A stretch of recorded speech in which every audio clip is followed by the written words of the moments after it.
ভাবছ মিশে চলবে কিসে?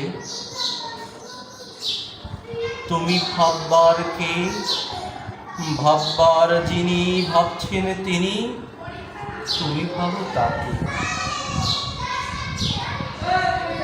আমরা জড়জাগতিক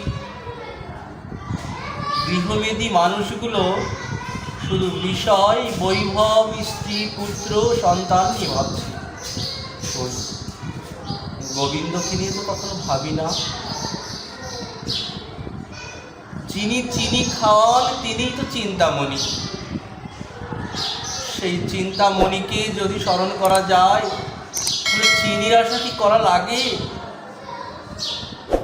সেই চিন্তামণিকে যদি মন প্রাণ দিয়ে ডাকা যায়, চিন্তামণি চিনি জোগাড় করে দেয়।